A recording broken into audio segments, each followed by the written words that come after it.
Você vai ouvir agora uma mensagem nos encontros de paz e vida com o pastor Juahiri Palharim.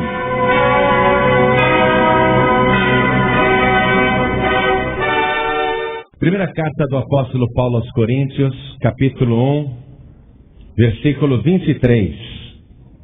Assim que você achar, veja se ao teu lado tem alguém sem o evangelho, chega perto da pessoa e mostra onde que nós vamos ler.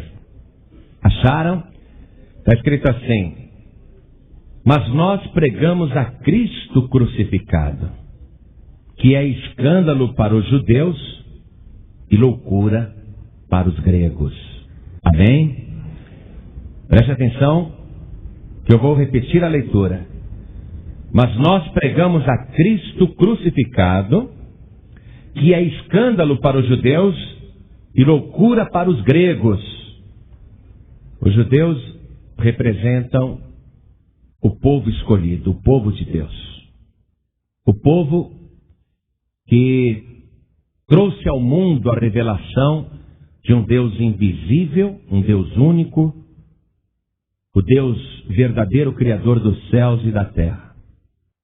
E os gregos representam os povos do mundo, que querem ter o entendimento das coisas espirituais através de filosofia, através de sabedoria humana. E quando Paulo escreveu isso, ele estava escrevendo para a igreja de Corinto, que era uma igreja frequentada por gregos, que admiravam o intelecto humano e os escritos dos filósofos. E Paulo chegou com essa pregação que, conforme ele havia presenciado pessoalmente, tinha sido um escândalo para os judeus e uma loucura completa para os gregos. Não entrava na cabeça de ninguém essa pregação. E Paulo, em outras ocasiões, ele disse: se eu sei de alguma coisa, eu sei que Cristo morreu crucificado. Se alguma coisa eu sei, é isso. E a pregação de Paulo consistia principalmente nesta mensagem: a crucificação de Jesus. Por isso agora eu vou ler de novo o versículo 23. E eu quero que você repita em seguida. Vamos lá. Mas nós, mais alto, mas nós pregamos a Cristo crucificado, que é escândalo para os judeus e loucura para os gregos. Nos dias de hoje também é um escândalo para muitas pessoas um Salvador crucificado, um Salvador que morreu agonizando na cruz. Isso é loucura, isso é impossível. É escândalo para as pessoas. Uma pessoa morrendo por mim na cruz do Calvário, morrendo pelos meus pecados. É um absurdo. Mas nós vamos entrar nesse assunto agora. Então, você que crê na palavra de Deus, você que crê nesta pregação, que Cristo, o Cristo crucificado, que é escândalo para muitos, você crê nesse Cristo crucificado, sim ou não? Então, use as suas mãos agora e faça o possível para dar a melhor salva de palmas para esse Cristo que morreu na cruz. É uma loucura, é um escândalo, mas vamos aplaudir esse Cristo que morreu na cruz. Mas tem que ser a melhor salva de palmas. A Bíblia diz assim: aplaudi a Deus com as mãos e cantai a Deus com voz de triunfo. Então aplaude o melhor que você pode e abra a tua boca e diga glória a Deus. Não tenha vergonha não, diga glória a Deus. Isso, diga mais alto: glória, glória, glória a Deus. Senhor nosso Deus e nosso Pai, a nossa pregação é esta, é Cristo crucificado. E é isso que nós vamos passar agora. Mas venha o teu Espírito sobre nós, tome o nosso corpo, a nossa boca, os nossos lábios. Tome o Senhor agora a nossa fala e fale o Senhor através de nós. Envia a tua palavra, abre os ouvidos para entender, abre os corações para compreender, e que a tua palavra vá e produza o resultado para o qual está sendo mandada. Em nome de Jesus, diga amém, Jesus. Poder sentar, por favor. Os historiadores dizem que esse método de executar um criminoso através de uma crucificação era uma prática que acontecia bem antes de Cristo. 6 séculos antes de Cristo, na Fenícia, os criminosos eram executados com esse tipo de morte, com essa pena de morte, e expostos publicamente ali para servir de exemplo, para as pessoas não saírem da linha e não desrespeitarem as leis. Os fenícios introduziram esse tipo de pena de morte no mundo, 6 séculos antes de Cristo. Depois, a Pérsia adotou também o método de executar publicamente os criminosos com esse método cruel. O sofrimento era tão grande de uma pessoa que morria crucificada, que a pessoa falava: eu nunca quero morrer crucificado. Vou andar direitinho, nunca vou desrespeitar as leis, para que isso não aconteça comigo. O horror de um crucificado morrendo imprimia na mente das pessoas que assistiam um sentimento de temor, de pavor, que ajudava o poder constituído a controlar as massas. Depois da Pérsia, o Egito também adotou esse tipo de execução. Mas o Egito, quando crucificava alguém, ou o faraó matava alguém, um criminoso, só pendurava no madeiro depois que o criminoso já estava morto. No Egito, geralmente, eles primeiro decapitavam a pessoa e depois penduravam lá no madeiro. Tem um exemplo no livro de Gênesis, capítulo 40, versículo 19, que é um documento histórico aí nas tuas mãos, e você pode comprovar que no Egito a crucificação também já estava sendo praticada bem antes de Cristo. Quando José interpretou o sonho do padeiro mor, olha o que José disse: dentro ainda de 3 dias, Faraó levantará a tua cabeça sobre ti e te pendurará no madeiro, e as aves comerão a tua carne de sobre ti. Então, Faraó e o Egito também utilizavam esse sistema de expor o condenado ali num madeiro. Depois, outros países foram adotando, a Índia inclusive, a Grécia também, e os romanos adotaram a crucificação. E os romanos, por terem dominado aquele mundo bíblico, aquele mundo antigo, para controlar os revoltosos, difundiu a crucificação de uma maneira assim horripilante. O historiador José, um historiador antigo, conta que 4 anos antes de Cristo, um general romano chamado Varo, ele crucificou 800 judeus fariseus de uma única vez. 4 anos antes de Cristo nascer. Esse general romano pegou fariseus revoltosos, falou: vou dar um exemplo para a Palestina, e quem manda aqui é Roma. Executou 800 homens. Eram muitas cruzes, muita gente agonizando, morrendo ali lentamente. E a crucificação era tão cruel que, às vezes, a morte da pessoa se dava apenas em 3 dias. Ficava assim, vazando sangue, agonizando, morrendo de inanição, morrendo de fome, morrendo de sede, agonizando ali até expirar. E depois deixavam o corpo ali exposto. E tem alguns casos que o historiador Joséfo conta de crucificados que demoraram 9 dias para morrer. Era uma coisa horrível. Isso 4 anos antes de Cristo nascer. Então, quando Jesus estava na terra, a crucificação era uma coisa muito comum. Mas somente os piores criminosos, ou terroristas, como Roma chamava os revoltosos, ou os escravos, pessoas de nenhum nível, somente essas pessoas eram crucificadas. E naquele tempo eram empregadas 3 tipos de cruzes. Tinha uma cruz que ela era no formato de uma letra T maiúscula. Esse tipo de cruz chamava cruz comissa. O segundo tipo de cruz que era usado na época dos romanos era uma cruz chamada decussata, que era em forma de X. A cruz em forma de X era o crucificado ali no meio e um membro em cada parte do X. Os braços, as pernas, distribuídos naquele X.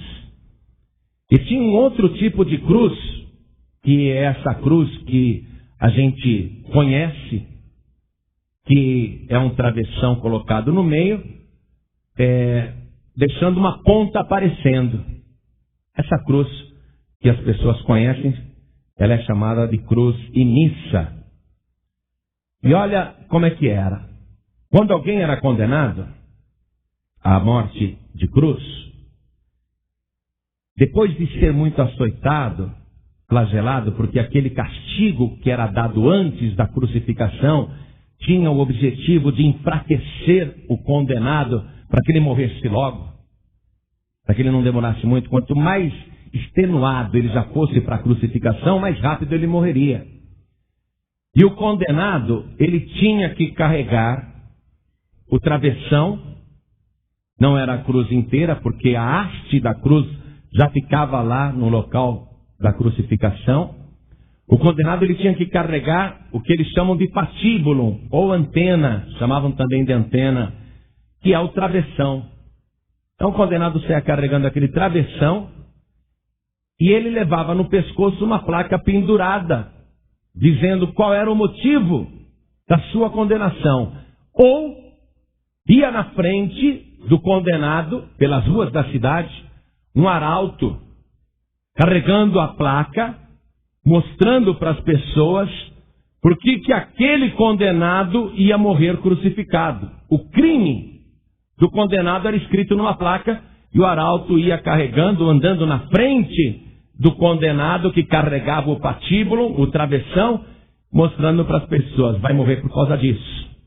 Esse é o seu crime. Provavelmente a crucificação de Jesus foi com um arauto indo na frente, levando a condenação. Porque os evangelhos não dizem que Jesus estava carregando alguma placa no pescoço. Então devia ir algum arauto na frente, carregando aquela placa, expondo para o público. E quando o condenado, carregando o travessão, e nos diz o Evangelho que Jesus estava tão fraco por causa dos açoites e da tortura que ele sofreu, que ele não aguentava nem carregar a cruz, o travessão. Ele caía várias vezes. E aí pegaram lá um homem chamado Cireneu e o obrigaram a carregar a cruz para Jesus.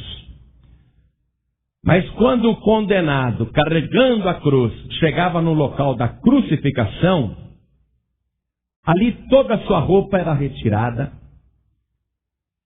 e ele era deitado naquele travessão, e primeiro ou amarravam ou pregavam a pessoa na cruz.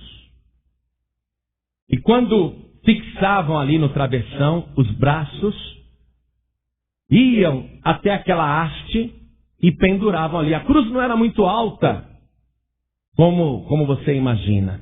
A cruz era relativamente baixa, não era muito alta. E na Palestina, principalmente, as mulheres piedosas, para atender até uma ordem contida na Bíblia, costumavam oferecer para o condenado que estava agonizando uma bebida entorpecente. Mas está na Bíblia isso. Veja no livro de Provérbios, capítulo 31, versículo 6. essa prática de oferecer ao condenado uma espécie de entorpecente, um analgésico, para ele suportar o suplício daquela morte. Olha o que está escrito em Provérbios 31:6. Dai bebida forte aos que perecem e o vinho aos amargosos de espírito, para que bebam e se esqueçam da sua pobreza e do seu trabalho não se lembrem mais. Quer dizer que a pessoa, quando estava lá morrendo, as mulheres piedosas, para atender essa ordem bíblica, e até as pessoas também piedosas, iam lá e ofereciam aquela bebida, aquele entorpecente, era um narcótico, para deixar a pessoa zonza. E por isso que a cruz não era muito alta, porque nos diz o Evangelho que no caso de Jesus, quando ele disse, tenho sede, ofereceram para Jesus esse narcótico numa varinha de ísope, que é uma planta, um arbusto pequeno, que tem no máximo 50 centímetros o arbusto. Então, para alguém chegar ali debaixo da cruz, para dar o narcótico para Jesus que estava agonizando, que era um vinho misturado com outras drogas, uma bebida forte para deixar a pessoa grogue, embriagada, para que ela não sentisse tanta dor na hora de morrer. Quer dizer, uma pessoa com uma varinha, com um ramo de ísope, um arbusto curto e uma xícara, sei lá, um copo de barro amarrado, quer dizer, para dar na boca do crucificado, então a cruz não era muito alta mesmo. Devia ficar no máximo a 50 centímetros do chão. Os pés do crucificado deveriam ficar no máximo a 50 centímetros do chão. Então, a morte de Jesus na cruz provavelmente foi com aquele tipo de cruz imissa, essa que tem acima do travessão, acima do patíbulo, tem um espaço para colocar a sentença, porque nós lemos no Evangelho que sobre a cabeça de Jesus estava fixada a sua sentença, a sua condenação. E nós vamos ver que tudo isso aconteceu com Jesus, e eu quero ler com você agora o Evangelho de Mateus, no capítulo 27, a partir do versículo 33. Acompanhe comigo, por favor. E chegando ao lugar chamado Gólgota, que significa lugar da caveira, deram-lhe a beber vinho misturado com fel. Mas ele, provando-o, não quis beber. Jesus não aceitou esse narcótico. Ele não aceitou nenhum anestésico.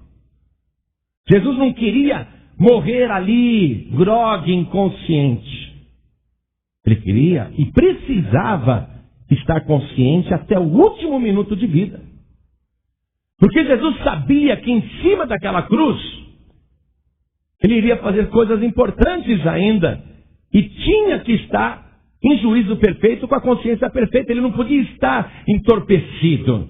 Ele tinha que estar raciocinando perfeitamente, apesar de todas as dificuldades, falta de ar, o sangue se esvaindo, a sede, o cansaço, a tortura, o sofrimento. Mas a mente de Jesus tinha que estar perfeita, tinha que estar bem.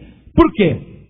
Porque ali na cruz Jesus sabia que ao seu lado estavam morrendo 2 ladrões, também crucificados, e um daqueles ladrões iria se arrepender e reconhecer Jesus como rei. Porque o ladrão arrependido olha para Jesus agonizando e diz: Senhor, lembra-te de mim quando entrares no teu reino.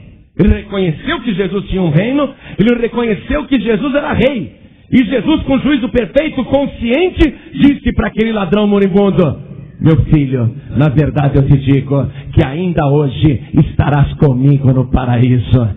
Jesus sabia que ele ia salvar, mesmo ali morrendo na cruz. Por isso ele não aceitou o narcótico. Por isso que ele não aceitou a droga. E continuando a leitura aqui, versículo 35. Estou lendo Mateus 27 e 35. E havendo-o crucificado, repartiram as suas vestes, lançando sortes, para que se cumprisse o que foi dito pelo profeta. Repartiram entre si as minhas vestes, e sobre a minha túnica lançaram sortes. E assentados, o guardavam ali.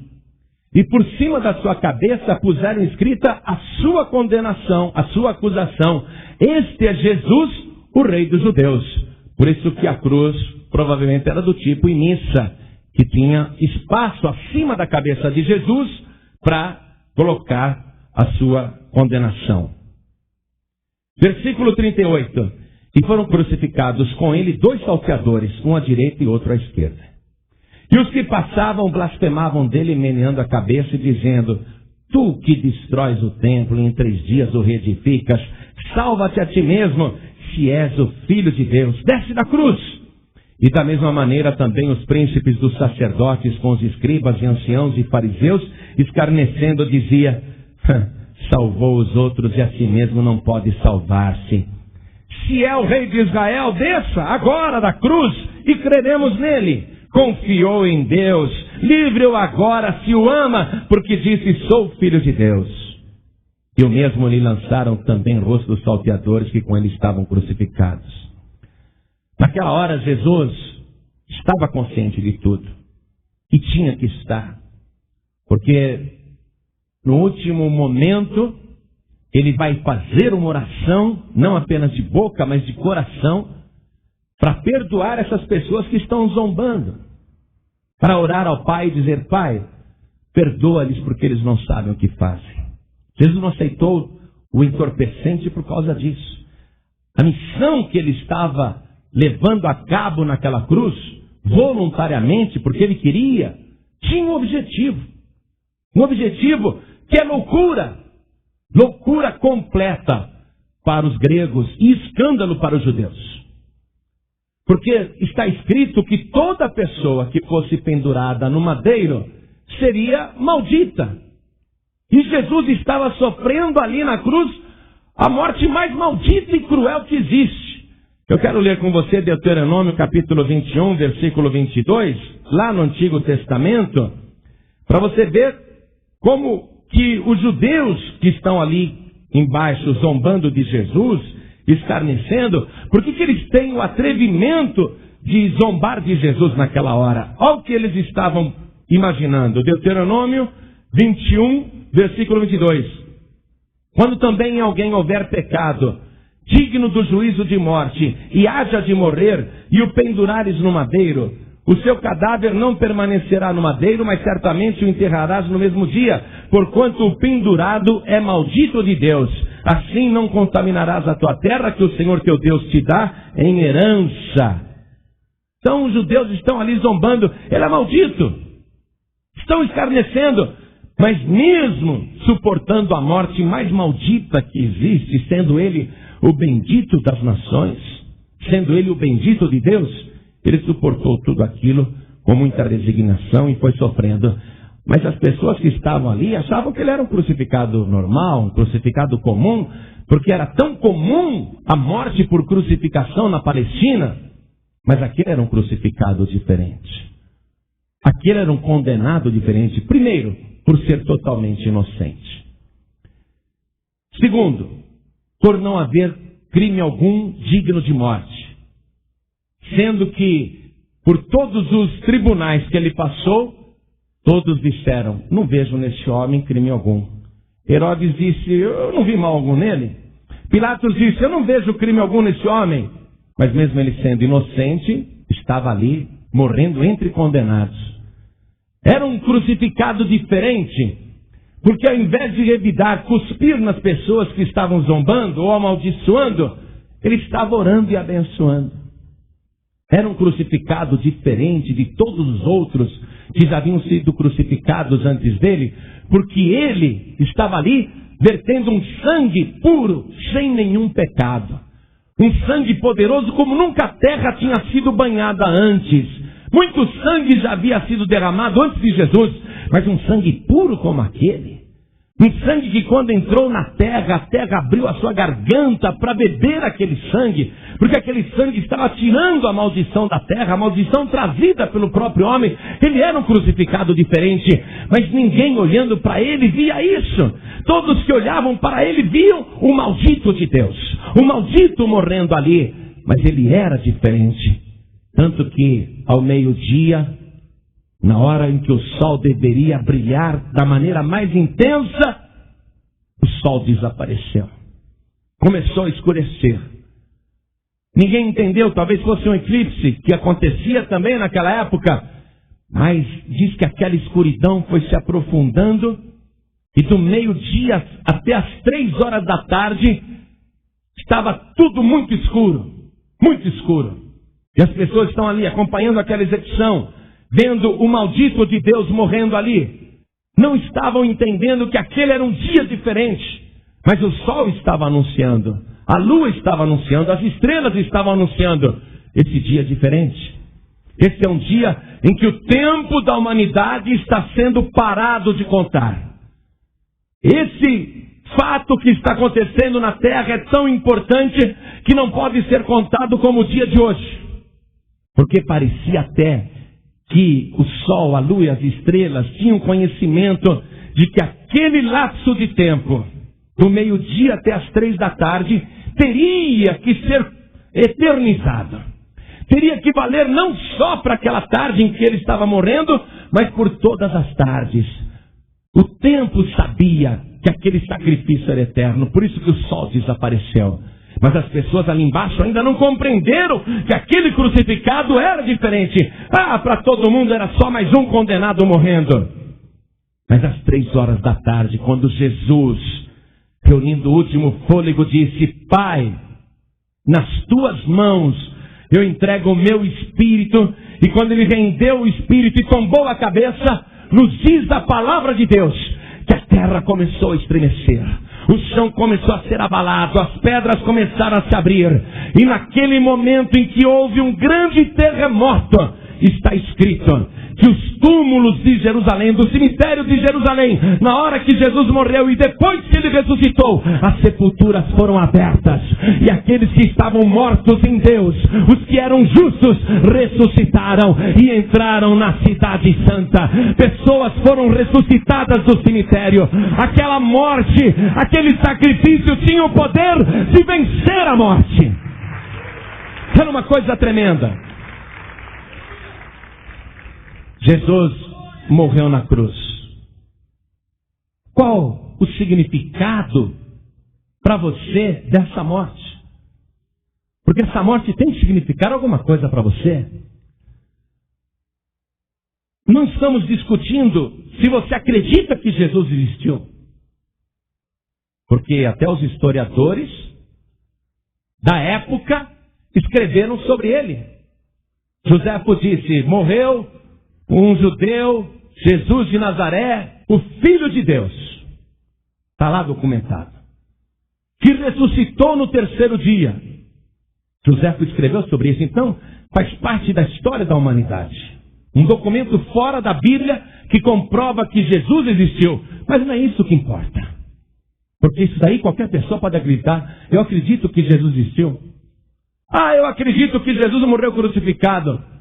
Isso daí também é fato. Não é isso que interessa. O que interessa saber é se você entende o significado da morte de Jesus na cruz do Calvário.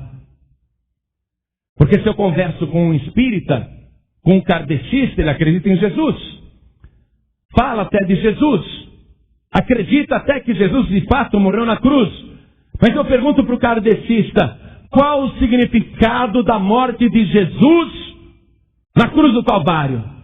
O que isso vale para você? O que isso muda para você? Para o kardecista, que acredita que Jesus existiu, que acredita que Jesus morreu na cruz, para o kardecista aquilo não quer dizer nada. Aquilo não altera nada, porque ele não crê no significado daquela morte. Porque ele acredita em reencarnação. O espírito kardecista, ele não precisa daquela morte, porque ele imagina que é muito mais lógico, é muito mais sensato haver reencarnação, a pessoa voltar várias vezes para pagar as suas culpas, os seus pecados, até que um dia esteja tão elevada que não precise mais reencarnar.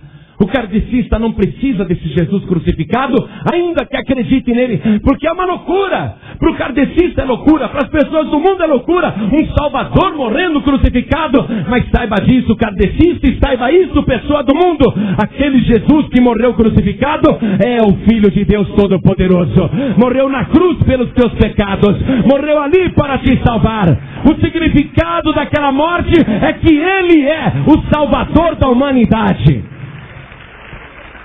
Se você é kardecista e está pensando em reencarnar mais vezes, um dia eu vou me aprimorar, não vou reencarnar mais. Você está frito? Perguntei para um kardecista, como é que começou então uma coisa? Não, todo mundo começou no ponto zero. Aí conforme as coisas que a gente foi praticando, vivendo, a gente foi tendo reencarnações diferentes, de acordo com aquilo que nós fizemos. Agora, não é incrível que tendo começado do ponto zero, só pioraram? A humanidade só piorou. O que quer dizer isso? Que pela teoria kardecista, quem saiu do ponto zero está cada vez pior. Quanto mais encarna, pior fica. Mas preste atenção, você que está ouvindo essa pregação, que é loucura para os kardecistas, para os gregos, para as pessoas do mundo, e escândalo para muitos. Preste atenção. Ainda que você queira acreditar em reencarnação, ela não existe. Loucura é você acreditar em reencarnação, porque Jesus nunca pregou sobre reencarnação. Quando Jesus estava ali às vésperas da morte na cruz, ele foi orar a Deus e disse: Pai, se for possível, passe de mim esse cálice sem que eu beba, mas contudo não seja feita a minha vontade, mas a tua. E ele orou desta maneira 3 vezes. Pai, tem outro jeito? Se tivesse outro jeito, iria aparecer um anjo ali para dizer para Jesus: olha, o Pai está mandando avisar para você mudar a pregação. Avise as pessoas que agora elas têm que melhorar, porque elas vão reencarnar e elas têm que progredir. Assim você não precisa morrer na cruz. Mas desceu um anjo do céu e confortou Jesus. E Jesus estava suando sangue antes da cruz. E o anjo disse para Jesus: eu vim aqui te confortar, eu vim aqui te consolar. Não tem outro jeito. O Pai disse: você é o único Salvador da humanidade. Você vai morrer na cruz. A morte vai ser terrível, mas com teu sangue você vai comprar para Deus homens e mulheres de todos os povos, de todas as tribos, de todas as nações. Tu és o Salvador da humanidade. É loucura, é escândalo, mas é essa maneira que Deus escolheu para salvar você. Jesus, quando estava ali, sabia que estava sendo maldito de Deus, morrendo na cruz. Veja comigo a carta de Paulo aos Gálatas, e agora vamos correr um pouquinho. Capítulo 3, versículo 13. Você vai achar a carta de Gálatas depois das cartas aos Coríntios. Paulo escreveu assim: Cristo nos resgatou da maldição da lei, fazendo-se maldição por nós, porque está escrito: maldito todo aquele que for pendurado no madeiro. Jesus sabia que ele estava sendo maldito de Deus ali. Ele estava assumindo a maldição que era nossa. Qual é a nossa maldição? Ou melhor dizendo, qual é a maldição da humanidade? Morrer. A maldição é a morte. Jesus estava morrendo, assumindo a morte, assumindo a maldição, se fazendo maldito por nós. O que Deus conscientemente estava fazendo, permitindo que o seu único filho, a pessoa mais maravilhosa e extraordinária que já viveu aqui na terra, por que Deus não poupou o seu filho? Por que Deus permitiu que ele fosse morto cruelmente, passasse por aquilo? O que é que Deus queria com aquela morte? Segunda carta de Paulo aos Coríntios, capítulo 5, versículo 19. Isto é, Deus, oh glória, Deus estava em Cristo, reconciliando consigo o mundo, não lhes imputando os seus pecados, e pôs em nós a palavra da reconciliação. Quando Jesus fez aquela oração, sem forças, agonizando: Pai, perdoa-lhes, porque não sabem o que fazem. Naquela hora Deus estava em Cristo, reconciliando consigo o mundo, porque o mundo e Deus eram inimigos. O mundo, a humanidade e Deus estavam separados por causa do pecado. Mas o sangue de Jesus estava ali sendo derramado, a oração de Jesus sendo levantada, o perdão de coração que Jesus estava concedendo para toda a humanidade. Naquela hora Deus estava através de Cristo, através do amor de Cristo, perdoando a humanidade, não imputando os pecados. Então Deus tinha isso em mente. Deus sabia que era isso que ia acontecer. E pelo sacrifício que foi feito, nós somos salvos. Veja a primeira carta aos Coríntios, capítulo 1, versículo 18. Porque a palavra da cruz é loucura para os que perecem, mas para nós que somos salvos, é o poder de Deus. Aleluia. Para o mundo é loucura, mas para nós é o poder de Deus. É o poder de Deus salvando ali. Salvando através de uma loucura, mas é o poder de Deus. Quem pode discutir com Deus? E mais uma coisa, o sacrifício de Jesus nos aproxima de Deus. Veja a carta de Paulo aos Efésios, no capítulo 2, versículo 13. Está escrito assim: mas agora, em Cristo Jesus, vós que antes estáveis longe, já pelo sangue de Cristo chegaste perto. O sacrifício de Jesus era para aproximar quem está longe a chegar perto de Deus. Porque Ele é a nossa paz. O castigo que nos traz a paz estava sobre Ele. Porque Ele é a nossa paz, o qual de ambos os povos fez um, isto é, de judeus e gregos. Tanto para o judeu como para o grego, e esses dois povos representam os religiosos e os não religiosos, ou seja, toda a humanidade. Dos dois povos Ele fez um, e derribando a parede da separação que estava no meio. Deus está ali rompendo a separação entre a humanidade e Deus. Versículo 15, na sua carne, foi na sua carne, é isso que significa a cruz. Na sua carne, Jesus desfez a inimizade, isto é, a lei dos mandamentos, que consistia em ordenanças, para criar em si mesmo dos dois um novo homem, fazendo a paz. Jesus aboliu os mandamentos, as ordenanças do Antigo Testamento. Na sua carne Ele está fazendo isso. Está acabando com a separação de judeus e gregos, de religiosos e não religiosos que estão na terra, trazendo a paz. Versículo 16. E pela cruz reconciliar ambos com Deus em um corpo, matando com ela as inimizades. Não é à toa que a cruz do Calvário foi espetada no Monte Caveira. Porque com aquela cruz, Jesus estava matando a morte, matando a inimizade. E vindo Ele, evangelizou a paz a vós que estáveis longe e aos que estavam perto. Porque por Ele, ambos temos acesso ao Pai em um mesmo Espírito. Acesso a Deus só através dessa cruz de Cristo. Veja, não é exatamente a cruz é só um instrumento. O que tem poder naquela cruz não é o madeiro. É quem está morrendo no madeiro. É o sangue que está sendo vertido no madeiro. Porque se qualquer crucificado pudesse nos salvar, tanta gente já morreu crucificada. Mas ninguém tinha como aquele crucificado uma vida tão especial, uma vida tão santa. Ninguém mais era o Cordeiro de Deus. A amizade da humanidade com Deus é feita através de Jesus Cristo. Por isso que Ele disse, ninguém vem ao Pai a não ser por mim. Não adianta você querer ir a Deus por outra maneira, por outra religião, ou por outra pessoa. É só através de Jesus. E continuando aqui, o último versículo que eu quero ler. Assim que já não sois estrangeiros nem forasteiros, mas concidadão dos santos e da família de Deus. Qual o significado do sacrifício de Jesus na cruz? Através do sangue que Ele verteu na cruz, se eu receber Jesus como meu Salvador, eu entro para a família de Deus. Como que isso é possível? Eu me torno filho de Deus. Eu só posso ser da família de Deus se eu me tornar filho de Deus. No Evangelho de João, capítulo 1, versículo 12, está escrito: mas a todos quantos o receberam, deu-lhes o poder de serem feitos filhos de Deus. Nós entramos na família de Deus. Agora, a última referência que eu quero citar aqui para vocês na carta aos Colossenses, capítulo 1, versículo 20. E eu vou encerrar a mensagem agora. Aos Colossenses, capítulo 1, versículo 20. Acompanhe comigo.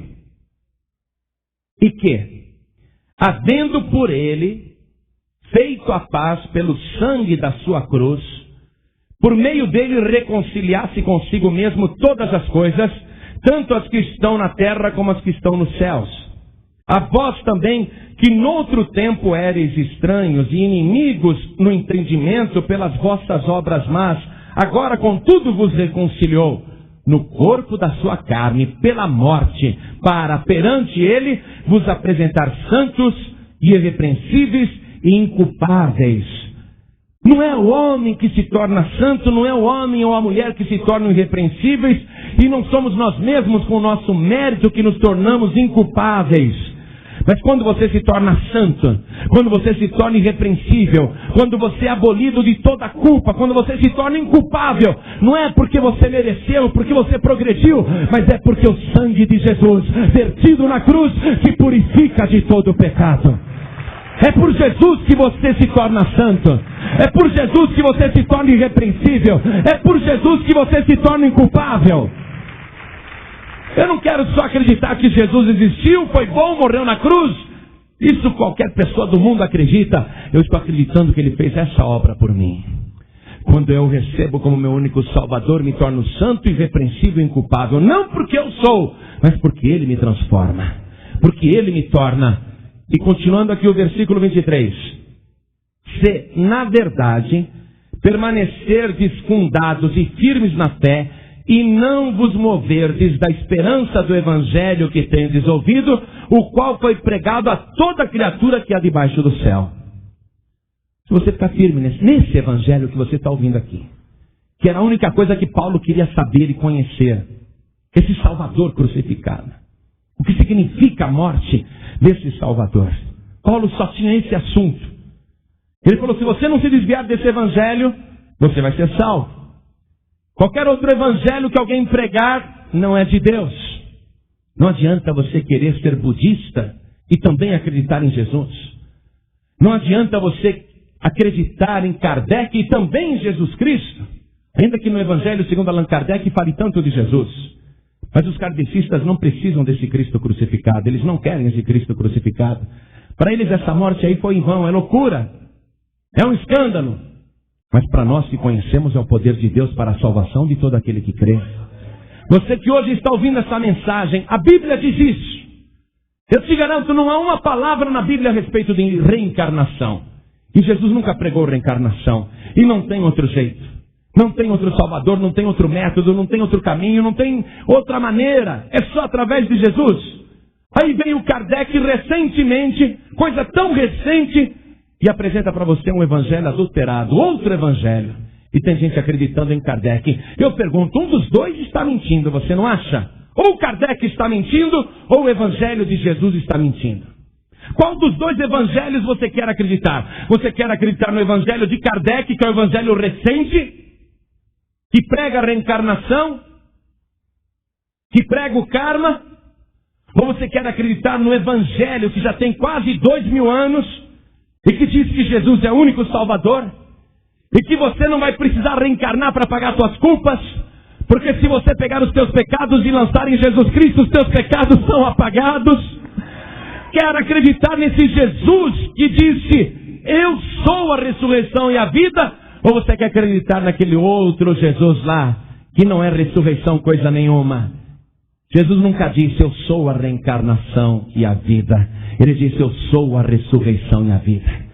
Você quer acreditar que você ainda vai voltar um dia reencarnado?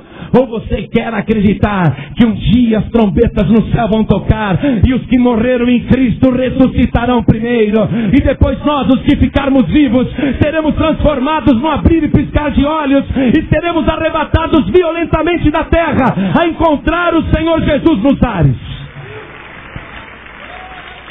Um dos dois deve estar mentindo. Ou a Bíblia toda está mentindo, ou o Evangelho segundo Allan Kardec está mentindo. Você quer acreditar no Evangelho ou nas tradições religiosas que foram inventadas e que foram trazidos tantos intermediários para você, tantos padroeiros para você.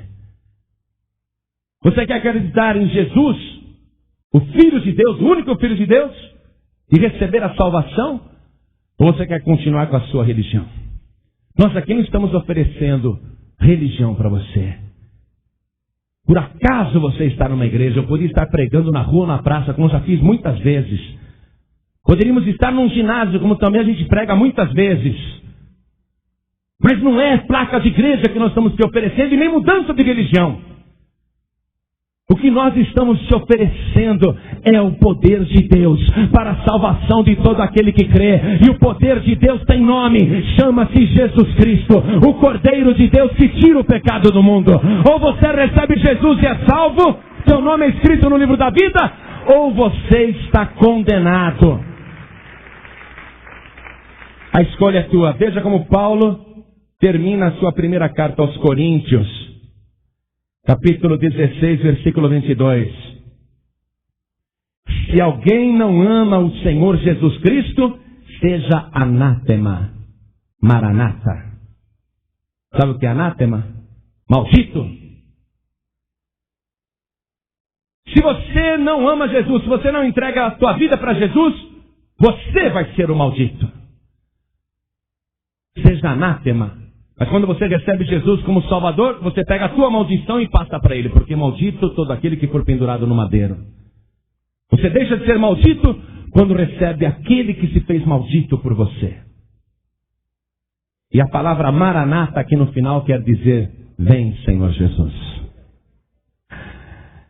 Você nunca vai poder dizer, vem Kardec. Você nunca vai poder dizer, vem Maomé. Você nunca vai poder dizer, vem Buda.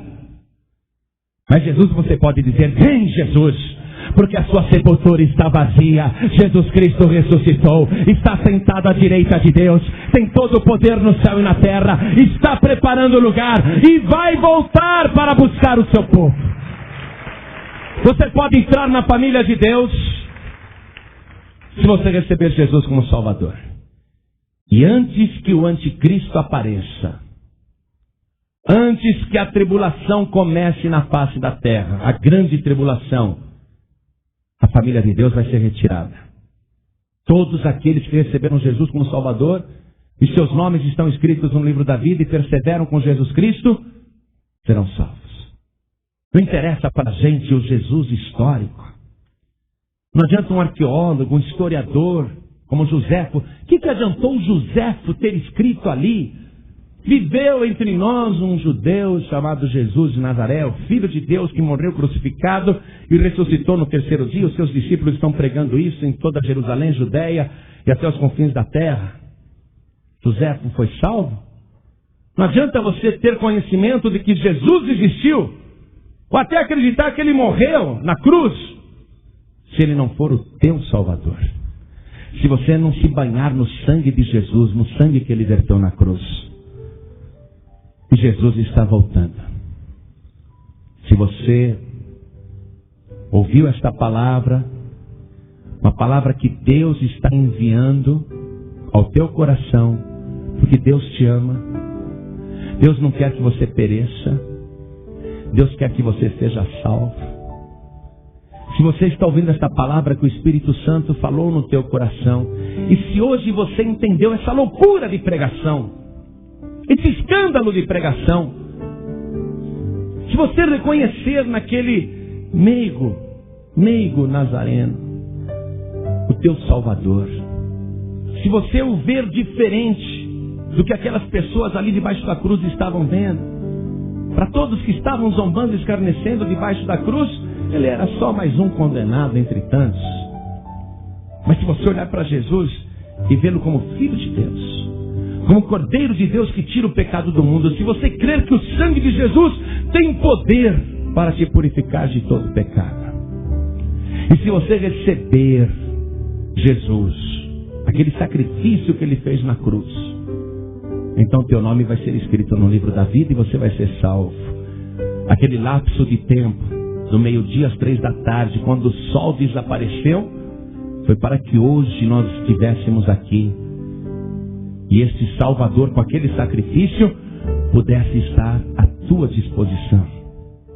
Você pode chegar agora, hoje, nesse minuto, e se abrigar debaixo da cruz. Lavar os teus pecados no sangue de Jesus. Tudo que você precisa fazer é manifestar o teu desejo de entregar a vida para Jesus. Um sinal com a mão. Um sinal. Eu quero entregar minha vida para Jesus.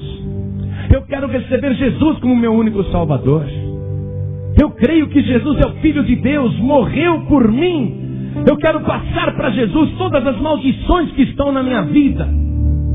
Tudo que me infelicita, eu quero passar para Jesus. As minhas doenças eu quero passar para Jesus. O meu sofrimento eu quero passar para Jesus. Os meus pecados eu quero passar para Jesus. Eu quero entregar para Jesus esse fardo pesado que eu estou carregando, porque eu não aguento mais.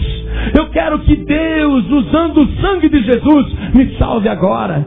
Se você fizer isso, Jesus disse que de maneira nenhuma Ele vai te recusar. Ele disse assim: todo aquele e toda aquela que o Pai me dá, virá a mim. E quem vem a mim, de maneira nenhuma eu o lançarei fora. Pastor, eu sou o pior pecador do mundo. Jesus conhece a tua vida.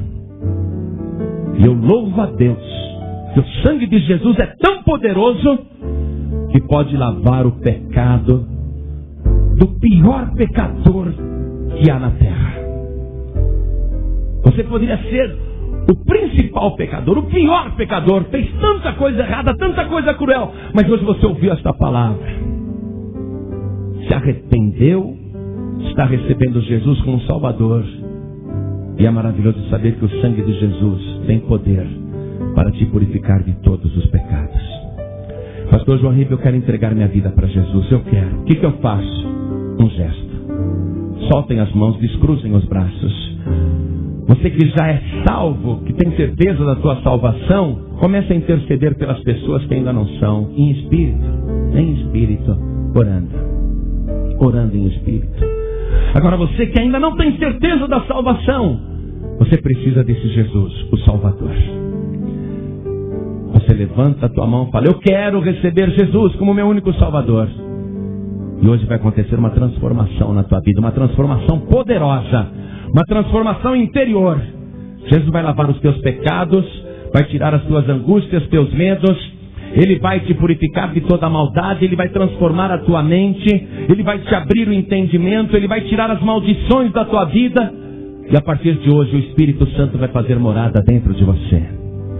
Quantas pessoas aqui nesta noite querem receber o Senhor Jesus como único Salvador? Ergue a mão direita assim bem alta. Quem quer receber Jesus como único Salvador, ergue bem alta a sua mão. Quantos querem receber esse Cristo crucificado como único Salvador? Ergue a mão direita bem alta. Oh glória! Todos que ergueram as mãos, em nome de Jesus, saiam dos seus lugares e venham aqui para frente agora. Todos que ergueram as mãos, peçam licença para a multidão e venham aqui para frente. Venha para cá. Venha para cá. Todos que ergueram as mãos, venham para cá. A morte mais humilhante e cruel Jesus sofreu. E você tem vergonha de vir aqui na frente? Ele se humilhou até a morte e morte de cruz. Você teria vergonha de vir aqui na frente? De jeito nenhum. Saia do teu lugar e venha aqui para frente em nome de Jesus. Venha do jeito que você está. Traga todos os seus pecados e todas as suas maldições, porque o sangue de Jesus agora vai te purificar. O sacrifício de Jesus está valendo e o sangue de Jesus não apodreceu, porque o Salvador está vivo. O sangue de Jesus tem poder. Você que está aqui agora, no auditório da igreja ainda: Pastor João Ribeiro, eu vim aqui, conheço o Evangelho, mas eu me afastei da igreja que eu estava. Ou quem sabe você até era da Paz de Vida e se afastou e hoje está aqui. Pastor, eu me desviei, esfriei na fé, mas como é bom estar na casa de Deus novamente e poder ouvir o Evangelho que salva. Como o meu coração está se sentindo bem, Pastor João Ribeiro. Fique que adianta você se sentir bem hoje e voltar para a velha vida, voltar para o mundo. Deus te trouxe aqui hoje para que você se reconcilie com Ele. E essa reconciliação vai ser feita através do sangue de Jesus. Você que está afastado, afastada, desviado, desviada, saia do teu lugar e venha aqui para frente. A reconciliação vai ser feita com Deus através do sangue de Jesus. Não tenha vergonha. Não diga para você mesmo: eu posso me consertar com Deus aqui atrás. De jeito nenhum. Aqui mesmo no meu lugar eu me reconcilio com Deus. Não. Você tem que vir aqui na frente, mostrar para Deus que quer essa reconciliação, que quer esse conserto, que quer o perdão dos seus pecados. Não deixe o orgulho tomar conta do seu coração. Jesus disse: os que se humilham serão exaltados. Vem aqui na frente, vem se humilhar na presença de Deus. Deus vai fazer essa obra na tua vida. E o Espírito Santo está me dizendo que tem pessoas aqui na igreja que tem que vir para frente agora, em nome de Jesus. Não são só essas pessoas, tem mais, tem mais. O Espírito Santo não mente, está dizendo que você tem que vir aqui na frente. Isso, venha, venha, venha. Venha, isso, venha. Vamos aplaudir mais o Senhor Jesus. Hoje você vai se reconciliar com Deus. Através de Jesus Cristo, sua vida vai ser reconciliada. Isso, venha correndo, venha correndo. Está ouvindo a voz do Espírito Santo? Venha. Oh glória! Vamos aplaudir mais o Senhor Jesus, porque muitos estão chegando. Veja como o Espírito Santo está trazendo. Olha que coisa gloriosa. Isso, venha. Oh glória, vem, vem. Vem correndo, vem para cá. Oh glória. Deus estava em Cristo reconciliando consigo o mundo.